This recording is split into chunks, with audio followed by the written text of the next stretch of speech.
Hello and welcome to the Modern Fairy Sightings Podcast, where we listen to people's fairy encounters. But take heed, we're not talking about winged Tinkerbells here.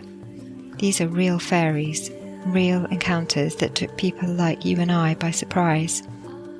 Stay a while and hear their stories. My name is Jo Hickey Hall, and I'm a folklore researcher.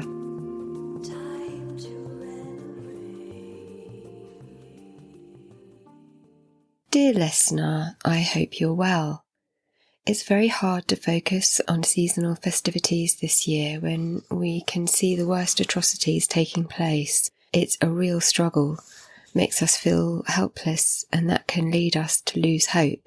But I just want to add that what I'm also noticing is people gathering everywhere with intentions of love and refusing to be shut down, showing solidarity with those suffering, checking in with each other to make sure we're all okay, and that deep knowing of what is really wrong and what really isn't working.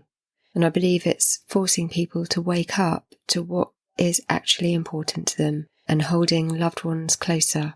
And we are making space in our hearts for our brothers and sisters in need wherever they are in the world. I'm on a psychotherapy training course the last few months, and something quite mind-blowing happened last month. I was meditating and I decided to move my attention to my heart area and experience the space in my heart. I'd never done this before. As soon as I did, I was taken aback by the sheer expanse we have in our hearts. I usually place my attention at my third eye when I'm meditating and feel myself leave the body. And this is something I've done for years, and I just find it really spacious there, and to take some peaceful time there, that indigo chakra. And I don't know why I'd never tried the same with my heart. But try this and you'll see what I mean. Once I was there, I tried a few experiments, like, what could I fit in this heart space? Could I fit all the people I love and still have room? Could I fit all the people who I find it hard to love? And then I tried fitting all the people who are suffering. And yes, it still felt like I could do that. It was a real epiphany for me. I never knew how infinitely able we are to love everyone. It's not always easy to do it, but we can do it. It's a process for sure, particularly at the moment. But even trying that for a matter of minutes helped me. We are at the magical time of Solstice, and you are about to hear the most astounding share. It helps to believe in the magic of this world, especially at times like this. Throughout history, we as human beings communed with the land, much the same as we might have communed with divinities. It was the same approach and a similar relationship. We've largely forgotten this, but we soon remember when we really feel a location reaches into our hearts and lifts our spirits. We've all been to certain locations that just move us to emotion with a strong sense of connection. The experience in this episode was a meeting with an otherworldly beast that had the body of a fat pony, but with a man's face. This took place at winter solstice, when the boundaries between our material realm and that of the other realms bend. And at this time, and as with other turns in the cycle at spring and autumn equinox and summer solstice, at Imbolc, Beltane, Lughnasadh and Samhain, we are shifting gear and transitioning towards the new. The full-length episode on Patron includes another encounter with the same person, and that was with a being related again to a horse, this time a white horse, and an altogether different experience, one aligned with love and beauty. I feel that a heart union between people can shift the world. I truly believe that. And in that story, perhaps their love for each other and for the land invoked the presence of the lady, potentially a physical manifestation of a sacred location or a beautiful setting. To hear that full-length version, find us on Patreon. I want to thank my incredible curious crew on Patreon for supporting me this year and ensuring this project continues to exist. for you and all listeners. It has been great to discuss ideas together and share information. I've got to know many of you over the months and years, and you are my dear friends. It really feels like a warm, safe community, and I'm so heartened to see how much you respect and support each other too, in the Zooms and community chats. We will be meeting this very night for the Christmas get-together on Zoom, and next month's Zoom we will be with the guest from this episode, and they're going to be joining us and sharing some of their magical practices with us. So I hope you can join us for that. I hope you enjoy this episode, and I will see you at the end for a quick chat. Time to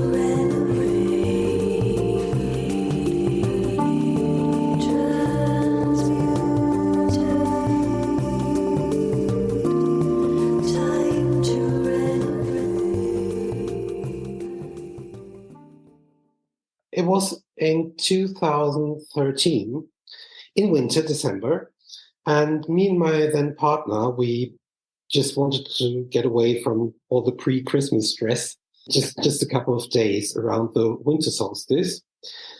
And I found on the internet this lovely isolated cottage or little farmhouse, and it was in like the rural part of Lower Austria.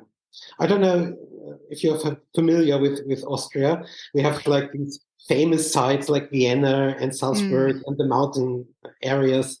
And then there are like really rural areas nobody really knows. And that was one of them. And it's like a 1.5 hours drive away from where I live now. And it's really in the middle of nowhere. And me and my then partner, we went there. And the weather was all right, but it was really cold. And we arrived there at around noon or early afternoon. And it was literally like in the middle of nowhere. It was like a little tiny cottage, or we have these things. Mostly they belong to farmhouses, bigger farmhouses. We call press houses. And that's where like people used to press the fruits for making cider or this kind of cider. Yeah. Yeah. Or maybe it was like a gatehouse or something. So it definitely belonged to a bigger farm, but we couldn't see the farm. Like it was like probably part of an estate, but this was this tiny cottage. It was surrounded by a lovely garden, and around the garden there was like on one side the street, and on the other side there were like this deep forest. It's like a forest, yeah. And we couldn't see any other houses. It was like situated in a valley. And yeah, when we arrived, there were like the owner and his wife, and the house looked really all right and lovely. They had the fire crackling in the fireplace, and sounds good. Yeah, especially now it's really freezing here in Austria as well. So yeah, and they introduced themselves, and it felt kind of hostile and unfriendly. And at the time, I thought, well, probably they expected like a heterosexual couple, and they didn't expect like a same-sex couple.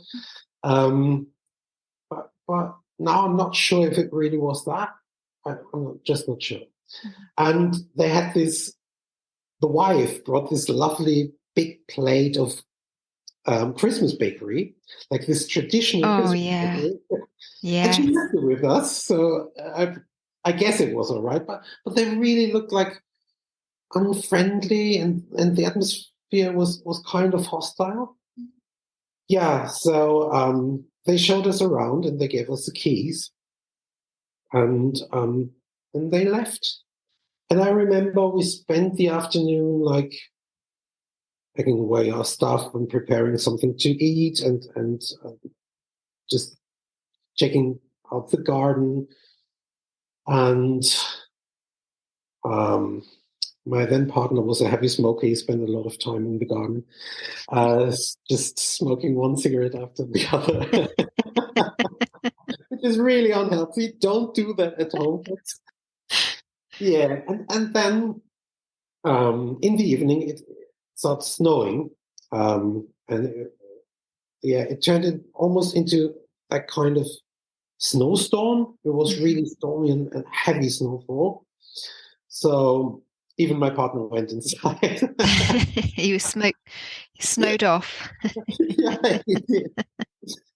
And and we spent the evening sitting in this kitchen lounge area, like a parlor. There was a parlor, and this kitchen upstairs. There was a bedroom, and the house was really old with like really low ceilings.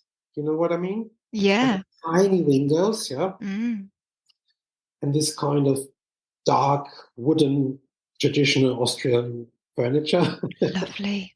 It was lovely, but as it got darker, it was kind of like this weird atmosphere. Yeah. And anyway, we spent the evening there. I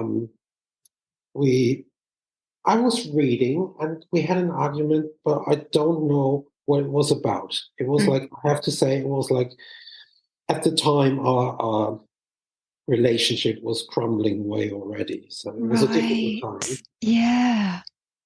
For him and for me, especially for me, it was like the day before that, 2012, one of my sisters died. Oh gosh. It was like a really difficult time. And in 2013, I was starting my own business. I'm a trained social worker, and I'm running like training courses now. I'm working as an external lecturer. Oh, fantastic! At university, but at the time I was just starting that, and I guess you know what I'm talking about. Is like the first part of like it's really difficult, yeah. Yeah. And that was a difficult time, and we had a lot of arguments at that time. Maybe it was just like I was just thinking. I reckon that was our last trip together, our last holiday. So maybe it's just the last try. The ending. Yes. Yeah, the ending. Yeah. I think we split up like the next year, but in March or something. So we only had like a couple of months left. Yeah. So it's the winter solstice. So that's really interesting, and the end of something, the beginning of something new too for you. Yeah, exactly. Well, yeah, and we just spent this kind of awkward evening together, and I reckon it must have been between 11 and midnight, and we got like tired a bit, but all of a sudden my then partner pointed toward one of the windows, and he was like, look. And as I was looking, I was seeing a face of a man, really like shaggy hair, and a really grim expression, like if he was angry. And he had these weird ears, like animal ears. And he was just staring at us. And I could see him as clear as I can see you now. Yeah. Like right in front of the window. And we were scared, but it was like, not like you would imagine it, us to be scared, yeah? Because like I would say like 10 minutes before that, the atmosphere changed and it got really weird. It was really, really quiet in the house and quiet outside. And we were just hearing these kind of bells like you would hear in Christmas movies. Like, like when Santa arrives, you can always hear those bells. So like more of a tinkling, a sort of... Yeah, tinkling sound, yeah. And then we saw this face of this man, and he was like pale, but his face was surrounded. I wouldn't say it was a beard like my beard, but it was surrounded by shaggy fur, and a dark fur, like brownish black fur. And his face was pale, really pale and wrinkly, and he had these evil, glaring eyes and really sharp teeth. Yeah. And we had this shock moment where we were like, oh, look, and were just staring at him. And then he turned away and seemed to vanish within the snow outside. And we ran to the window and opened it. And then we saw him. And it was like not really a him. It was like a horse, or I always say it looked like a fat pony. Right. Like a really bulky horse-like figure with this human head. Wow. And it was running in circles around the garden and making these funny bell noises. Oh my goodness. Yeah. And we were shouting something just to make it go away, but it wouldn't go away. And it was just turned around and staring at us really angrily. Yeah. And after time, like, it was circling the whole house. Felt like, I don't know, it felt for ages. But then then the snow got really bad, and it all came. The wind was blowing the snowflakes inside, and we shut the windows. And then that was so weird. We just decided to go upstairs to the bedroom, and we did. And we lay there for like, I don't know, hours or something. Yeah, we hardly got any sleep. Yeah. But we didn't really talk. We just said, well, that's weird, that's scary, that's frightening. But we didn't really talk about that. Mm. And now I'm wondering why we didn't, but Yeah. we just didn't. And anyway, the next day, I remember we got up really early, as you can imagine. I'm really tired. And we just said that was weird last night, but we wouldn't talk about that really. And we had this one day there to go, and I can't really remember. I think we went for a walk or something. But when we stepped outside the house and went into the garden, which was like really full of snow, we saw these hoof marks in the snow. So there was this proof. And again, we were like, oh, that's weird, but yeah, just move on with our walk. Yeah. And we just went on a walk through the forest, which felt kind of hostile too. Yeah. And I don't really remember how we spent the whole day. It was an awkward situation, not very pleasant. And the next day we were supposed to leave, and just left the keys on the table, on the kitchen table. But when we signed the guest book they had, yeah, I found the page like from summer or the year before. I can't remember the date, but there was this. I think it was a children's drawing. I think it must have been a child that drew that image of exact the same creature or entity we saw. It was this like horse-like creature with a human head, and that really freaked me out. But, but again, like you said, well, that's really, really frightening. That's so scary. Just go, yeah. Just go home, and we just left, yeah. But again, we didn't really talk about that much. Yeah? And that was basically it in a nutshell, like the whole experience. And as I wrote to you, I almost forgot about the whole thing. And it was only recently when I came across your podcast, yeah, that triggered really that memory. Wow. Thought, oh my God, that is so weird, yeah. How does it feel for you to talk about that first experience? What are you feeling in your body while you're telling that story? It felt good sharing it with you, but it also felt like looking back on a really dark time in my life. I'm so happy that it's over. Yeah. Yeah. And I feel like talking about it, I felt it like in my stomach. Yeah. Kind of. Yeah. Yeah. So, yeah.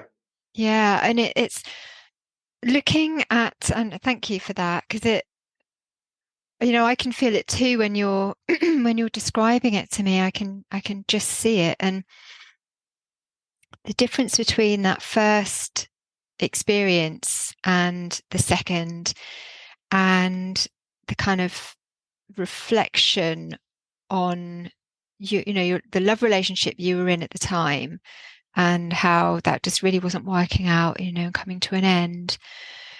It's interesting to look at the winter solstice itself, because I really felt this last year. For the first time, I kind of had a realization about how in the summer solstice that we celebrate, it's a very potent time, and it's extremely external. We're going out, we are, dancing, we are celebrating, and we're doing that with others. There's a lot of joy. In the winter solstice, it's just as potent, but it's happening kind of at a deeper level. Sometimes it's happening exactly deep within us. Yeah, because we go within. And that's where we connect with the potency of that time. And for me, I've come to realize how immensely powerful and transitional that time is if we open to it. And consciously or unconsciously, you decided to go to this place. If we start with the idea that everything begins in our consciousness, then the two of you made this trip there. I mean, externally or consciously, you weren't aware, I'm sure, when you booked that time, that you were about to have a great loss. And I'm so sorry to hear that you went through that with the loss of your sister, which must have been incredibly traumatic and shocking. And so but this place, I imagine, was already booked. That you were going there. And so the timing, because there's no such thing as kind of the linear time that we are experiencing on this plane, it doesn't work like that. The fact that you have made a retreat to this place at that time, and who knows what these people, what was going through their minds when they seemed to behave in a way that you couldn't quite figure out. I mean, whether they have their prejudices, or whether they were mindful that you were about to enter into an experience, are these people going to have an experience that might upset them, and they were perhaps anxious about that, and that was the anxiety you're picking up on. It's hard to say, but maybe they just felt pity, or they pitied us, maybe because they were like maybe very sensitive to what was going to happen. Maybe. But if they were, wouldn't they have seen the comments in the book? And if they were anxious about that, would they have tried to remove it in some way? Because they must have seen it there. They must have seen it, because within the guest book, everyone could see it, and I think they must have flipped through it at some point. Yeah, exactly. One thing I wondered was, because obviously you were there at winter solstice, and I wonder when these other guests were there that drew. I don't know. It was just like, I remember it was like maybe 10, or it was like not the other page. It was like way back. Yeah. So maybe it was, but I didn't check the date. No. I was just so shocked, because I just saw the drawing, and I was just like, oh my God. And I was showing it to my partner, and he was like, oh my God. We were both like, Do you know what? You've reminded me of something as well, because we stayed in, I think it was 2 years ago now, we stayed in an Airbnb. And aside from having, one or two dodgy bookings in the past, I've never stayed anywhere where it did feel uncomfortable, although on the surface it looked like a really nice place. But I hardly slept. I was lying there awake, and I ended up getting up and doing a clearing, because it was so strong in that place that, I felt it very strongly, and it wasn't a nice energy. And so I had to get up and do something about it. But funny enough, that's the only Airbnb where the owners, the woman that had kind of shown us around, she was a bit funny as well. And I thought at the time, I was thinking, what was she being funny about? And it made me think at the time, she's a bit unfriendly. Same thing, yeah, yeah, Yeah. So now yeah. it's making me think maybe that's why she was being like that too. Because at first I thought, because some people don't like you to, if you're only staying for a couple of nights, Yeah. they like you to stay for, and I was thinking, is it that? Were we noisy? I don't know. Like, what is it? But now I'm Oh, thinking, she didn't inform you, right? no, Okay. Yeah, no. maybe it was the same thing. Maybe Maybe they people have knew there said, was something dodgy going on. yeah, maybe people have said to them before, by the way, this is, because I very nearly said to her, there's a bit of a funny energy in this house, but I just got the impression she didn't want to know. And so now I'm wondering, but anyway, that aside, just thinking about kind of being there, and when we have these experiences and going back to this idea that within our human understanding, we might look at that and say, oh, well, that's evil. But actually, they're not. They're just existing. They're not trying to, well, this is one way to look at it anyway, one perspective, that they're not trying to scare us. But in the same way that nature will cook up a really strong wind and terrify us, or a horse might bolt and we get that extreme fear, it's just nature being itself. And when these beings appear to us in this humanoid form, it strikes us at a really deep level.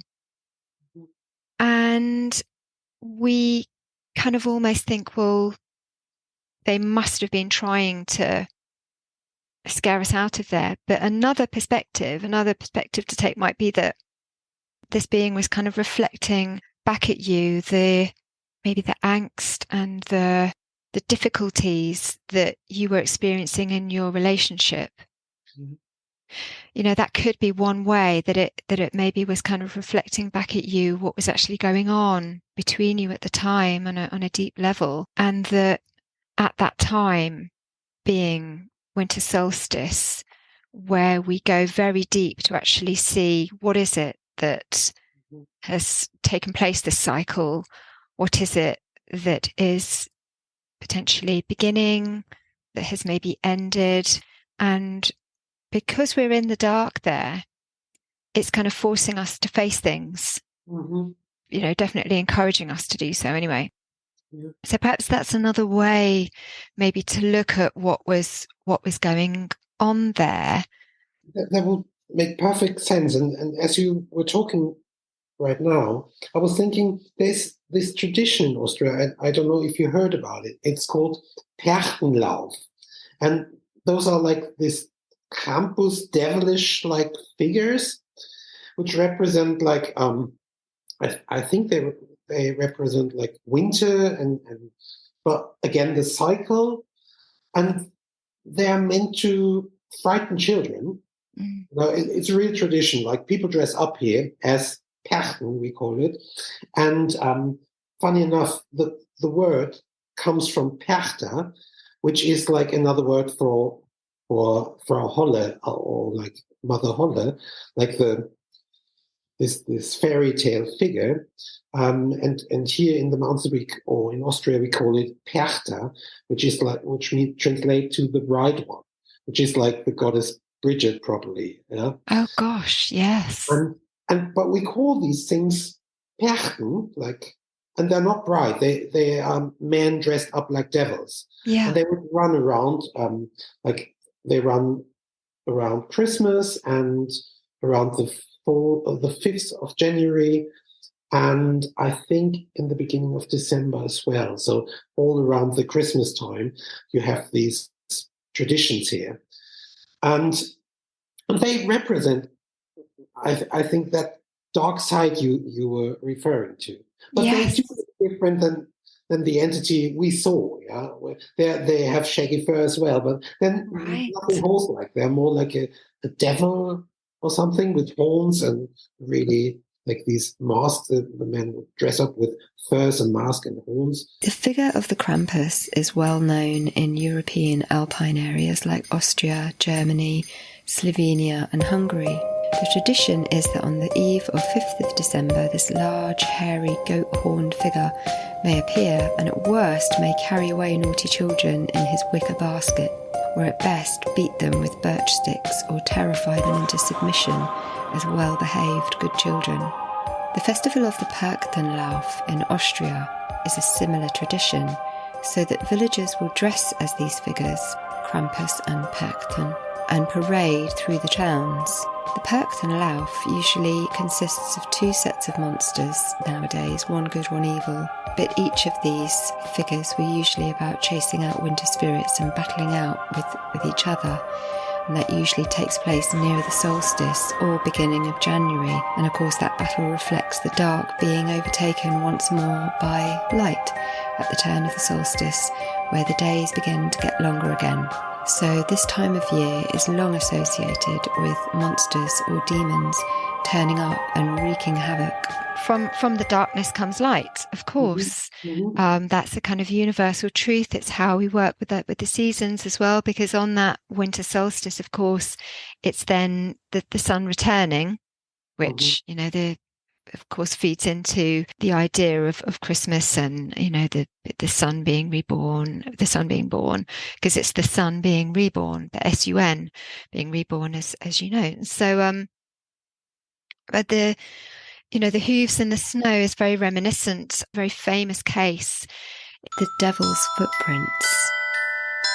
This is taken from the Chambers Dictionary of the Unexplained. An intriguing 19th century case from Devon involving the appearance of a set of mysterious footprints in the snow that reportedly stretched in an unbroken line across several parishes. Now, this happened in February 1855, and the residents of Topsham and Totnes in South Devon awoke to find a line of footprints in the snow. Now, it followed a continuous meandering course, and this is how it was reported in the Times just a week later. The track appeared more like that of a biped than a quadruped, and the steps were generally 8 inches in advance of each other. The impression of the feet closely resembled that of a donkey's shoe, and measured from 1.5 inches to, in some instances, 2.5 inches across. Here and there it appeared as if cloven, but in generality of the steps the shoe was continuous, and from the snow in the centre remaining entire, merely showing the outer crest of the foot, it must have been convex. So these tracks were made by something which could travel over the rooftops, through or over walls and through narrow drain pipes, and the tracks were said to stop on one side of the Exe estuary only to continue again on the other side, so maybe something that could fly across. And at certain points in the journey, the tracks appeared to go up to and then away from the doors of houses, which is interesting for our story. The incident certainly caused something of a stir at the time. The newspaper coverage brought forth more claims and numbers of theories as to the cause. The scientific community made suggestions ranging from escaped kangaroos to hot air balloon trailing a rope or chain. However, most of these seemed to be almost as far-fetched as the idea among the more superstitious locals that the footprints were evidence of a visit from the devil. There's this energy being whipped up outside as it spins around and around and around, and these tinkling bells. So you're getting a sound effect too. When I spoke to a guy last year, he told me about his experience with Santa Claus. And, he was a grown man. I think he was in his early 20s. And he had this whole experience of what seemed to be like a sleigh landing on the roof. And he I remember the episode. Yeah. Right. And, he got this sound effect there too, these tinkling bells. And it can be a feature of fairy encounters, is that people will hear these bells. So there's something about that too, isn't there? That there's this, it kind of marks a shift. And also that you said that it was silent, that suddenly there was a strange feeling as if you'd kind of maybe shifted into some other kind of either realm or sense where things went quiet, and then, really, he really appears. quiet. You couldn't hear a thing. It went completely quiet. This kind of otherworldly quietness, I would say. Yes. Because remembering the whole situation, we had like the fire still going in the fireplace. It must have been like, fire makes sounds. It makes all this crackling sound. But there wasn't any of it. It was just completely quiet. Like, that was so weird. And you could hear these bells ringing. Yeah. Do you think that there was any kind of time lost that night, or does it seem to make sense in terms of when he appeared, that was at dusk or darker? It was, I would say it was around midnight. Right. It was like, yeah, because, it was winter solstice, so it's the longest night, so it must be like, it felt like midnight. I can't really tell. But it had been a long time where we were just sitting in the kitchen. Yeah. Just reading, having this argument I told you about.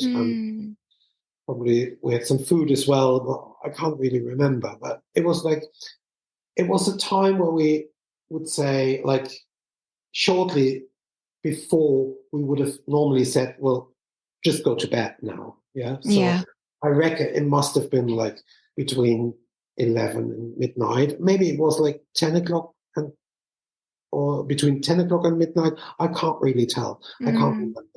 But it was like in the middle of the night, I would say. Yes. Yes. And when he looked at you, do you remember anything about his eyes at all? Yeah, they were like really dark eyes. Yeah. And I would say they were dark red almost, but not like a red, glowing red, like my eyes or your eyes, but in a really dark shade of red. And my interpretation was he was staring at us angrily, but because of all the wrinkles and the facial expression, I can't really tell.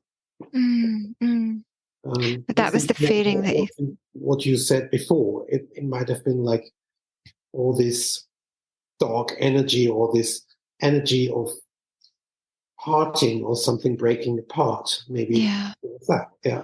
But he was just staring at us, and it felt really frightening in a way. He wasn't, but it was at the same time, having said that, at the same time, it was clear to both of us he wasn't about to attack us. He was not like, smashing the windows and jumping into the kitchen and, I don't know. We were fully aware that there's nothing going to happen to us in the sense of getting physically damaged or something. Yes, but it was just a very weird situation. Yeah.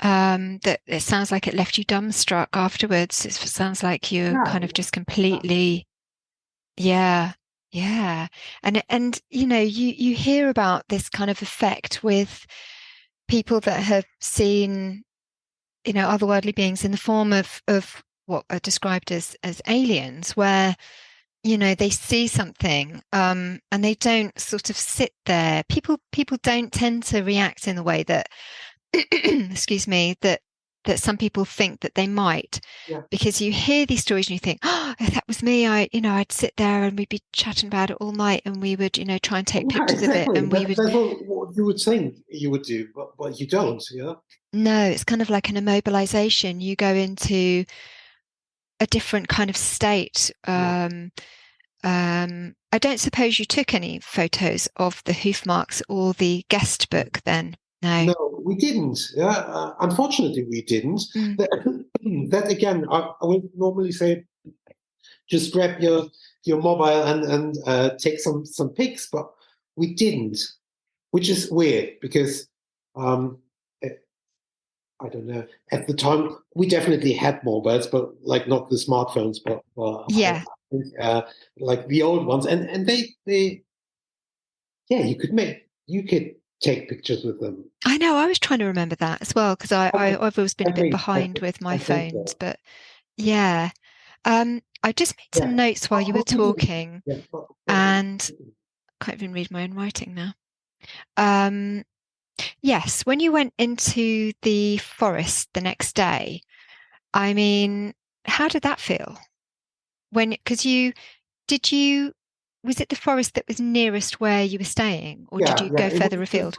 no, it was just like the forest that surrounded the garden of the house. Mm, And it was like there was no real path, or it wasn't like this nice forest where you could just walk around and stroll around. It was like um, this deep, dense forest with a lot of trees, like pine trees and stuff like that. Not pine trees. What is this? Like the normal Christmas tree is. What is it called? um, useless at remembering things. I know what you mean. The fir trees, Fir trees. fir trees. Exactly. Yeah. I was looking for that word. Yeah, my English is getting a bit rusty, so it's very good. My memory is terrible. So between the two of us, we're doing really well. Well, we're getting there. So that's the point. Yes. That's a good point. Yeah, the fir trees. A lot of fir trees, and you know when you're in a forest full of fir trees, it's not like a nice walk around. You're just like trying to Yeah. maneuver through the trees, and there was like really a lot of snow, and it wasn't like this pleasant, nice walk. It was Mm. more like an expedition or something. Yeah, Yeah, a bit of a um, challenge. and yeah, it was really challenging. And I remember we were absolutely soaked when we came back to the house. Yeah, Hmm. and yeah, we just had to Mm. warm up and. Um, Yeah. um, teens and stuff. It was like really cold and wet, and yeah. But it's interesting that you even decided to go in because I'm not sure when this being, he went round and round and round and then Yeah. shot off, did he go in a particular direction? And would it have been in the direction of the forest We or the couldn't really, woods? Couldn't we really couldn't tell. really No. see it because it was like in the beginning he was like running in circles, and then he was Yeah. circling the whole house. And at one Really? point, I think he just disappeared, or like behind the house somewhere. He would just like appear again and again in front of one of those windows. Well, like the house was tiny, so you had like these, like I think it was 6 or 8 tiny windows, Yeah. and now and again you would see the creature or the entity, like yeah, Oh, circling down. it's, I mean, it's marvelous, isn't it? It's absolutely marvelous. Was he running clockwise or anti-clockwise or widdershins, as I might refer to it? Can't remember. I mean, I feel like I'm tending to sort of lean towards, and I don't know, so I'm just offering this, but I'm tending to lean towards that he's kind of undoing a relationship that's broken. And in fact, sort of, in a sense, that's kind of a blessing because it's the truth. Yeah, yeah, It's difficult to look at, isn't it? And it's awful, especially when we're splitting up with somebody. Um, it's very hard indeed, and it's something that sometimes we'll try and avoid or put off for some time because it's so hurtful. Particularly at a time like at Christmas too, when there's lots of family get-togethers, and you have to sort of potentially put on a bit of a face because you're in company and all of that. You're under these kind of societal pressures.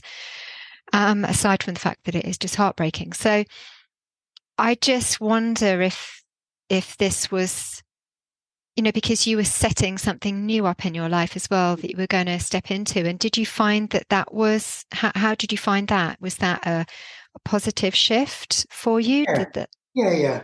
And I remember at the time, it wasn't like that night, but at the time, in that time of the year or in that winter, it often crossed my mind in the sense I need to like break up, or we need to break up. I need to finish this relationship in order to get all my stuff together, all my power back here to put it into my business. Yeah. And that's what happens in the end. When we split up, like I had regained all the power to put into my business and made it running, and that happened.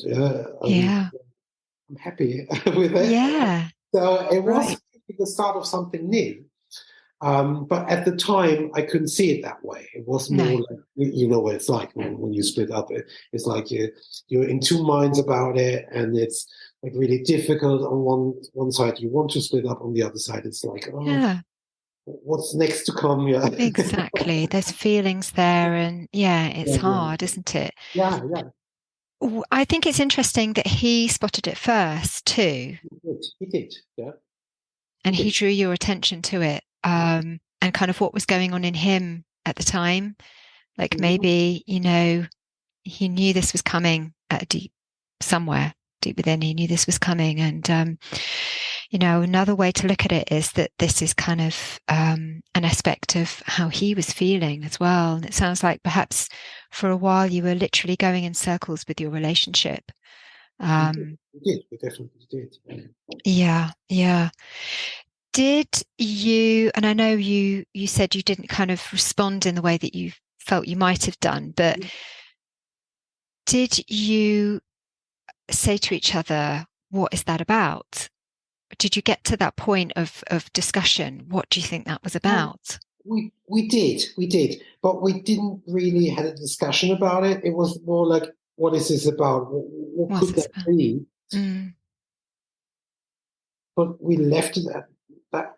We wouldn't talk about it like in a proper conversation. It was more like having or just asking each other some kind of question. What do you think it is? And I remember my then partner said, well, I don't know. What do you think it is? I've got no idea. Some kind of weird ghost or weird creature or demon, or I don't know. I couldn't. But it didn't feel like a ghost. It was like as real as you and me. We saw the hoof marks. We could you could almost touch it. Yeah. Yes. I mean, you've got the sound effects, you've got the hoof marks, and these are a feature in these otherworldly beings that are part of nature. They're just part of this world like we are. It's just very, very simple. And, we tend to think of these beings that don't exist in the same way in this physical material realm as we do, that because they can sort of flip between the realms, we imagine that they don't leave a trace, but they do affect. Sometimes they do leave hoof marks and feet marks. They can be heard. They can affect, the foliage around them. They can, affect. They can make the trees move if they're passing through that way. You think about the Bigfoot with the knocking on the trees as well, and obviously leaving footprints. And you use the word demon, and this is interesting because if we kind of look, in history, the church called these beings demons. Anything that was of that ilk would be labelled demonic, when in actual fact, these beings are just parts of nature, as I say. And it's almost like we've kind of, in doing that, in demonizing nature, we have discarded it. Either we're told to be afraid of it, that we shouldn't kind of venture into, that there's this wildness of nature that, yes, it should be respected. But a lot of the time now, it's either just completely disrespected, ignored, or we're made to think somehow it's dangerous in some way. Yeah. Even things like if we're foraging, there's this huge amount, or collecting wild growing herbs for our medicines. It's, oh no, that's dangerous. Don't do that. It's dangerous. These aspects of and of course there's always going to be there is going to be risk, and people need to know what they're doing. But nature is nature, and there's a lot there that is there for us. And we are part of nature as well. We are part of it, exactly. We are part of it, and it is part of us. Yeah. And there's this communion that goes on as you experienced in both situations. There's this communion where the solstice and things happening at twilight, if the circumstances align, we can have these communion with nature, and we have so much to learn. And it's a two-way thing. We can go to these places as you've been going, and perhaps you can leave an offering there where you saw this beautiful female form that was leading the horse. You could perhaps leave an offering there, and then you start to have a relationship, and then you really start to realize, to people that haven't done that before, it sounds a bit mad. Like, how can you go to somewhere and start forming a relationship with nature? Just try it. And it doesn't have to be out in the wilds anywhere. It could be somewhere in your local park where you just are drawn to a particular tree and you just trust that, or a particular part of the stream. Oh, I like this little spot here. I'm just going to stay here. And if you keep visiting there, you'll find that it is like a friend, and that can give you solace, particularly through difficult times. Somewhere you can go, and you will start to receive wisdom from that place. You might then notice that perhaps there's, at the moment, or there's slightly going at the moment, but there's hawthorn berries around. So I've been exploring some new green spaces near where I live, and there's some hawthorn berries there. So one way of getting to know, and obviously make sure you're IDing, because every red berry isn't a hawthorn, I have to say that, but you need to know what you're looking for. The hawthorn leaf is very identifiable, so that's quite a good place to start. But I'll go for a walk there. I'll kind of check out this place, and then I'll bring some hawthorn berries home, and I'll make a tea. And so I'm ingesting that place, and I'm getting to know it consciously. Yeah. So that's something nice to do sometimes. And I might go there and do a bit of litter picking. I went there this morning, this particular place, and tending for the place. So it's a two-way thing. And then you go there and you receive, and then you go there and you offer, and it's this ever evolving through the seasons relationship that it sounds like you have with this place that's near you now, that you and your husband can go to and receive a real nice sense of connection. Yeah, it's a lovely thought. And when you were just talking about the hawthorn, we have this folklore thing. The hawthorn is closely connected to either the Virgin Mary in Austria now in Christian times, or again, female supernatural beings in a lot of stories. Austrian folk tales, I would say. Yeah, we have this connection. Yes. Well, it's definitely a fairy tree. I'd love to read some of the folklore. So if you can send that to me, I'd love to read that, and I'll share it with viewers and listeners too. I will. And when I prepared for this little chat, I was Googling Lower Austria and mythology horses, and I came across a website or images on the net, which really freaked me out. And did I send you the picture of this? I don't think so. No, I'll just check. I'll just send it to you via email. Hang on, because I found a church, which is fun enough. It's called St. Michael's Church. My name is. It's right next to the Danube, but in Lower Austria, and it's not close to where we had the experience, but it's like 100 kilometers away or something. Not far, but it used to be, I found that on Wikipedia, so maybe it's wrong, but it used to be, or it said used to be an old Celtic place of worship.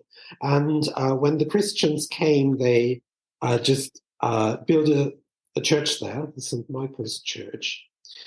And I've been to the city, but I've never been to that church. And they have these special roof tiles. Just send pictures to you now. and they are called the 7 rabbits or the 7 hares or the 7 horses, and you can have a look at them. Wow. I don't think that they look neither like horses nor like rabbits to me. I think they look like human faces with I don't know, Blimey, yeah. Well, I mean, the ears that are that. What was the ears? Because you mentioned that it had they were animal more ears. pointy, More pointy. those. Mm-hmm. They're like that round. Yeah, they're round, aren't they? Teddy bear ears. They were more pointy, but like the face was almost like this human monkey gorilla, but white, like pale, really pale. And yeah, like, that does kind of look monkish. Yeah, but the body reminded me of it. It wasn't that fat and that bulky, but it was like kind of a lot of muscles and not like one of those like race horses or horses you would ride for races or something. It was more like a horse for heavy labor, I would say, so, with a lot of muscles and big fur and stuff like that. Do you think that it? I mean, because it sounds a little bit like a centaur as well. Yeah, but not like with the upper, because I only know the images of centaurs with the upper body of a man. It wasn't like that. It was like this humanoid face on this horse-like, pony-like figure, and it had, as I said, a really like this shaggy, strong fur, dark and brownish. Yeah, but the face was pale, and it had like these pointy horse-like ears. I mean, I'm just looking at that. So these figures sit atop the church, and as kind of gargoyles do in our kind of cathedrals and churches over here. So you think it's a kind of like a form of I guess protection, because images like this would be placed there to dispel demons, etc., etc. But I mean, it is incredibly close to the sort of being that you saw. It is. It would be really interesting to see if these images are replicated anywhere else, in that local vicinity. I couldn't find anything on the internet, but who knows? It might be somewhere. I could find when you Google like Lower Austrian and mythology and horse-like stuff. There's not a lot of folklore with connecting horses to some kind of nature spirits or something like that. They often appear in folklore. They are sometimes related to water as well, and that can be because of the relationship between white horses and the sea, etc. The sort of the waves coming in. But they are definitely often featured in folklore, either that the good folk, the gentry, are riding horses, that the fairies will plait their manes. There's another big aspect of folklore around kind of Devon and Cornwall. So there is this relationship between fairies and horses. There's the story that this guy shared. It is called The Wretched Rider in the Thorn. I don't know if you've listened to that one, but there was a... I did. Right. I did. Was that with the creature like it was on his... horses, they do tend to feature strongly in the folklore and in tales, as in sort of people's first-hand experiences, and spirit horses. The idea of spirit horses galloping, so they're definitely kind of connected in with that otherworldly sense of nature. Horses, perhaps they are slightly within the worlds as well, between the worlds, who knows? Perhaps there's an aspect of them that wildness that can still connect with that other world, but it would be really interesting to look further into that. Yeah, so with the ears were more pointed, what sort of animal? I would say like a horse. Yeah. Right. Yeah. Okay. Like a horse or Yeah. that, Yeah. that kind of Yeah. ears. Yeah. Mm. So yeah, and it all blended in together really well because it was one entity, it was like one creature, but it had this really weird humanoid face Yeah. within the structure of the horse, I would say. Yeah. And its mouth, would you say that that was the part that was most monkey-like then? Yeah, because of the teeth. It was like these sharp teeth Mm. there and really prominent. Mm. And the nose were like, I would say, more flat than our nose, but maybe like just a very flat, big, broad nose. Wide nose, right. Wide Broad and nose. flat. Yeah, yeah. And did you get a sense of how tall it was or how tall it stood at the window Yeah, there? because it was just like the height of the window, and I would say it must have been like 1.5 meter, Right. because it could like comfortably. It was like right in front of the window, and it just stared into the window, and I would say it was probably like 1.5 meter. Wonderful. Thank you so much for sharing this with me. This is absolutely fascinating, and it really does tie in with Krampus and the solstice. You know, these otherworldly beings that come to us at these times with, you know, there's a gift there. There's a gift within all of that. I'm really glad to hear that things worked out for you in the end as well, and with your work also. You know, your new love relationship that blossomed, and then a successful work going forward. So that sounds really good, and it sounds like you're kind of open to this. Did you ever have any experiences as a child? Do you remember? No, I didn't. No, not really. I didn't. No. But I was really, really close with nature. I grew up in a huge family. I had we were 6 kids at home. Yeah. So when it got too busy and too noisy inside of the house, I always fled into the garden, and I would climb the trees, and I would hide within the trees. That was like my sanctuary as a child. I was really close to nature, spent a lot of time outside, and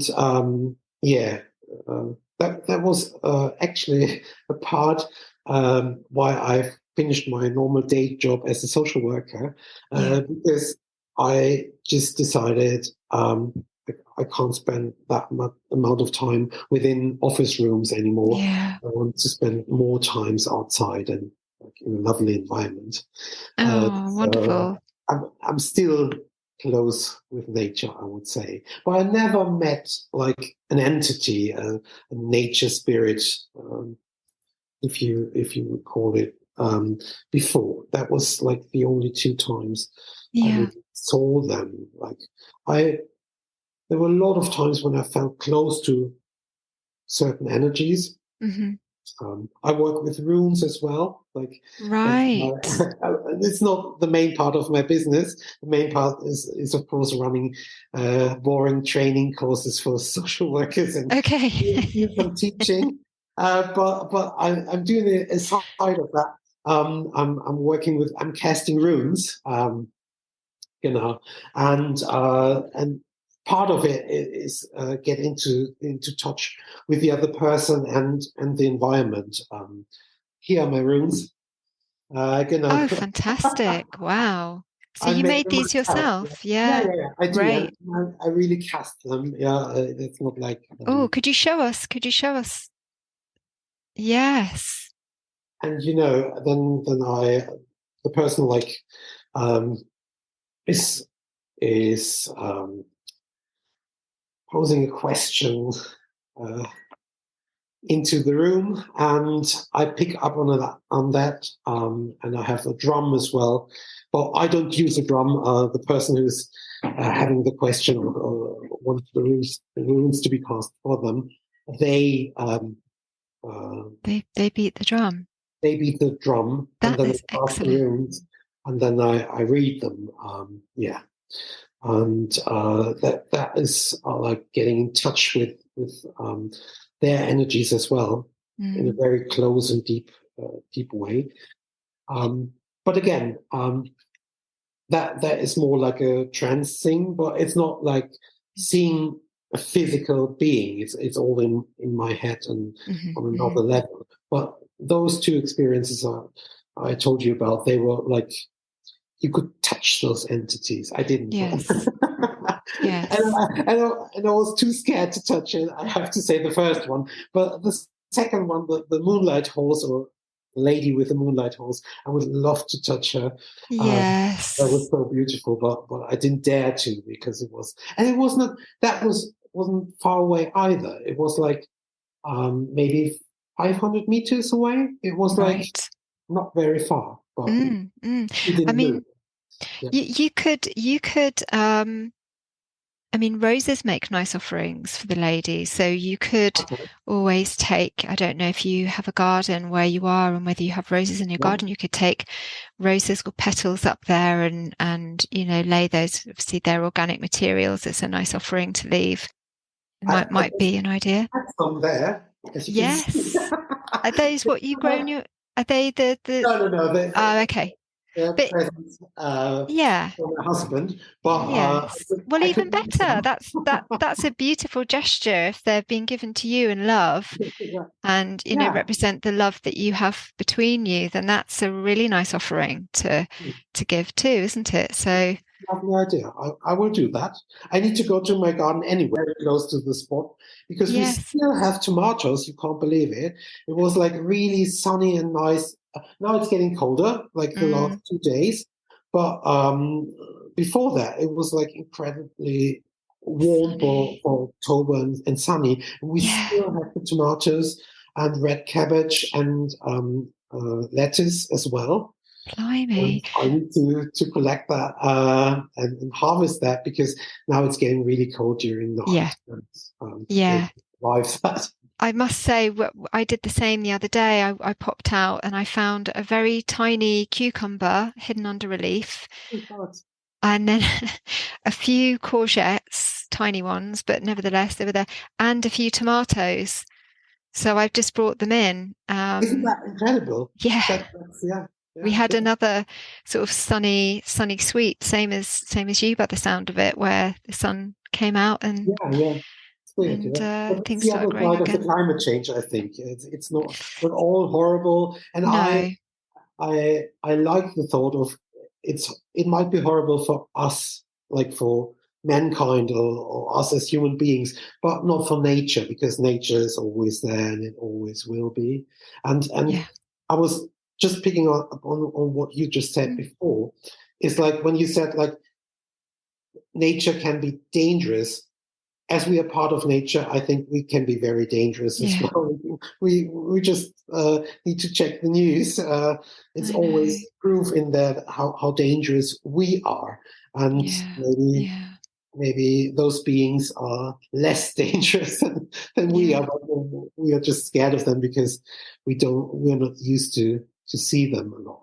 No, and I think if we were less concerned with ourselves and more tuned into nature itself and our place in all of this, we would not be making such stupid choices or ignorant, sort of thoughtless choices about the way we do things. But I have this hope that we are moving in the right direction. I like to think that we're moving in the right direction, but we're having a real tricky kind of birth into this new world, if you like, a new world in terms of sort of the age of Aquarius, that we're moving from the age of Pisces, the kind of ego, solar plexus way of being that we've had for the last 2,000 years, into age of Aquarius. But then there's this kind of Pisces energy that's like, no, we like it, for some people, they like the wealth and the power and the control, right? Because they benefit from it. Maybe they are scared of what's next to come. Yeah. What happens if we let go? Yeah. What happens if we let go? We're all like that in a way, that we're living our lives and, fear leads us to think, oh, but I can't do without that thing, or I can't stop being like this, because what happens, this is my identity, this is who I am. And yet if it's kind of forced from us, we find a new way. And this is where I feel like the tide is turning anyway. And there's this sort of shift between the old world trying to sort of control things. At the same time, we're seeing it crumble, because it's just the tide is that we're moving to somewhere new. And so many of us are there already, and we're kind of making this new world in the way that we would like to see it, working more with nature, connecting in with each other, seeing the love that exists between us all, that there are real no boundaries, only ones that we've created, and that there is another way to be. And all the time there's this kind of crumbling old world still, arguing with itself. But there's also this new world forming. And I think if we kind of place our attention there and ask for the help of nature with that too, I think we are headed there. But I think it's going to be a bit bumpy for a little bit longer. And we just have to kind of batten down the hatches, keep doing what we can do to, in our own kind of communities and with each other, express our love with each other and with nature within that space that we can, and just do what we can to help that movement. And I feel like eventually we will get there, but it's hard, and it's very hard to see all the suffering in the world at the moment. But you're doing such a lovely job, and you're doing such an important work.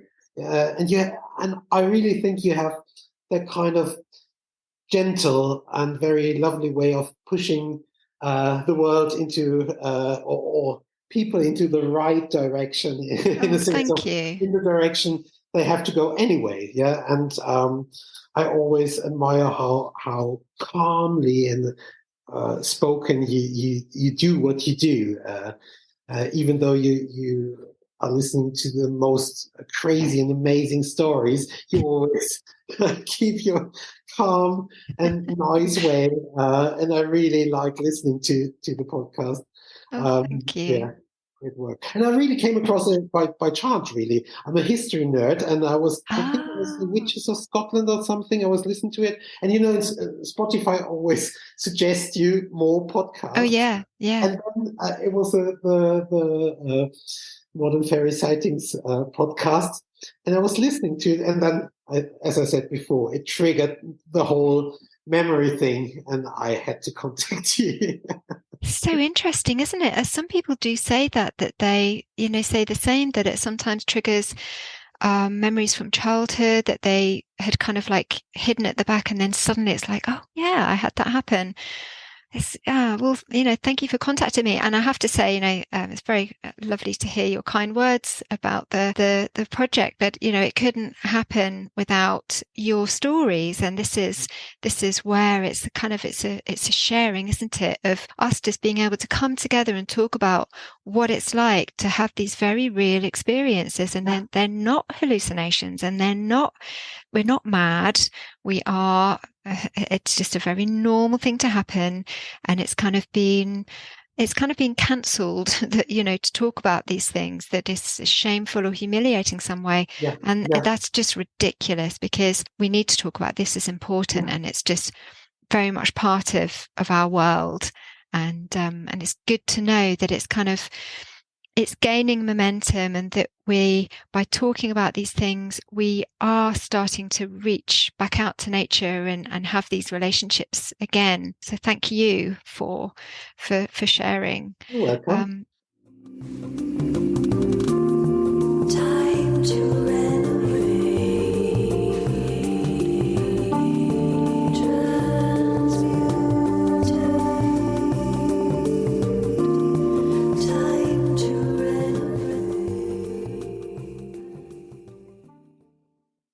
Thank you to our guest for an absolutely fascinating experience.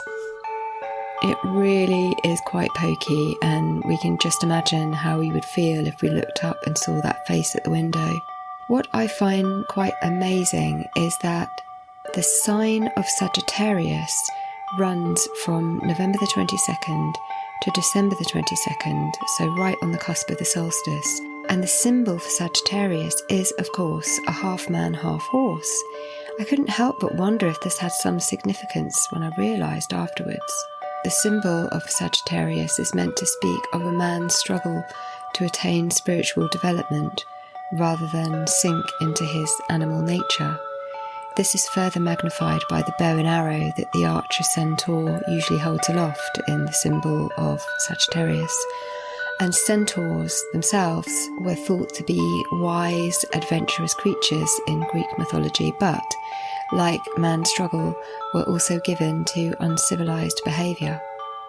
There are depictions of horse-man beasts, and one of the most interesting ones is pictured in Monstrorum Historia, a book which was published in 1642 by Ulisse Aldrovandi, and it was part of an early collection on natural history. This book is really amazing, and it depicts some unusual, mythical, or are they, human beings.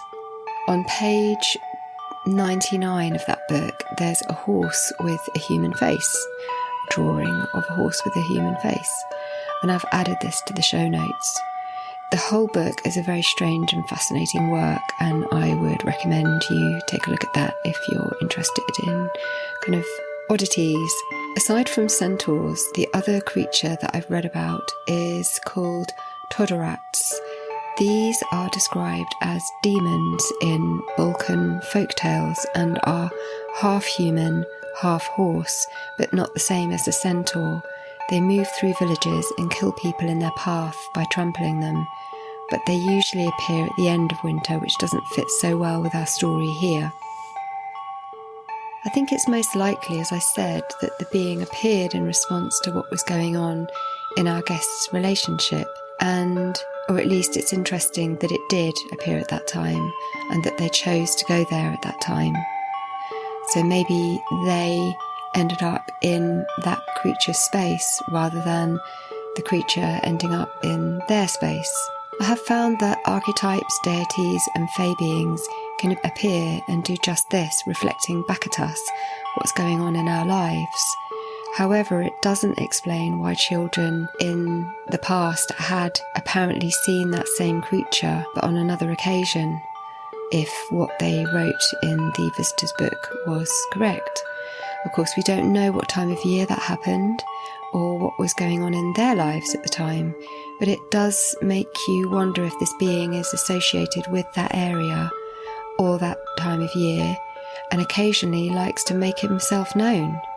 It would be very interesting to know more about that specific area. In any case, as we know, this time of year is particularly magical, so use it.